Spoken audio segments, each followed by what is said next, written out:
Today's recipe for turkey skillet pie comes from our One Pot book. It's a great celebration of one pot recipes we've been having, and this is another fantastic one that I think you're really going to enjoy. I'm starting by getting my dry ingredients ready for my biscuits. I have 1 cup of all-purpose flour, a teaspoon of baking powder, a 1/4 teaspoon of baking soda, and a 1/4 teaspoon of salt.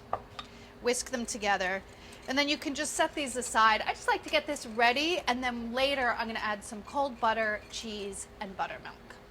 You want to saute your aromatics first, and I'm making the whole thing in a skillet. Our book is separated by the vessel, and we have skillets, Dutch ovens, slow cookers, everything that you could want, all in one pot. Today I'm using a cast iron skillet, but any oven-proof skillet would do. Heat a tablespoon of vegetable oil, and then add 1 white onion, thinly sliced, 1 red bell pepper, also sliced, and 8 ounces of mushrooms, also thinly sliced. If you buy whole mushrooms, make sure that you clean them off first. I advocate rinsing them in water. Saute everything until the mushrooms sort of release some of their liquid and everything cooks down a bit. That should take about 8 minutes. These vegetables have softened quite a bit. They're looking good. To that, add 1.5 pounds of ground turkey. I'm using all dark meat, but you can use a combination if you want to.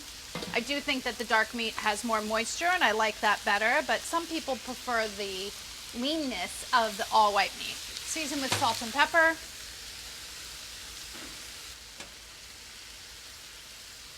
And then a tablespoon of chili powder. 2 tablespoons of tomato paste. Before I add my liquid, I like to just cook out the spices a little bit. They mellow a little bit and blend with everything really nicely. Cast iron skillet might be my favorite pan. I don't like to choose favorites, but this might be it. This is a 14.5-ounce can of diced tomatoes. Those can go in with your turkey. And it just needs to cook together for a few minutes. You don't want to overcook it or over-reduce it. You want a little of the liquid to cook out, but there's not a ton of liquid in there to begin with. You want the turkey to lose its rawness, but not completely be cooked, because it's going to go into your 425-degree oven for like 20 minutes with the biscuits on top. So I'm going to turn it off and finish up my biscuits. I have 2 tablespoons of cold butter that needs to be cut into your flour mixture. I always just go for my fingers. Work quickly until the entire mixture has the texture of like a coarse meal, and there might be some pieces of butter left about the size of small peas. Add 6 ounces of grated cheddar cheese. You can use the yellow, you can use the white, it's up to you. Toss all the dry ingredients with the cheese, and then stir in 1/3 cup of buttermilk.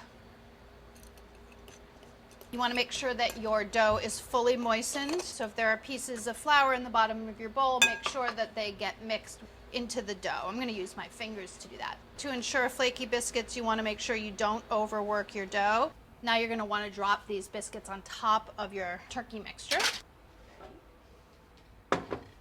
Drop your biscuits. Make about 9 biscuits, so divide it approximately evenly, and just put it on top. It's kind of like dumplings, but Southwestern style. I'm not getting 9. Mine are too big. How about 8? Pop your pie into a 425-degree oven and bake it until the biscuits are puffed and golden, about 20 minutes. Golden delightfulness. The cheese is melted and given the biscuits a nice golden hue, so maybe the orange cheese is good for this. It has such a beautiful color. I love it. Southwestern turkey skillet pie. You're going to love it, and it's from our new One Pot book.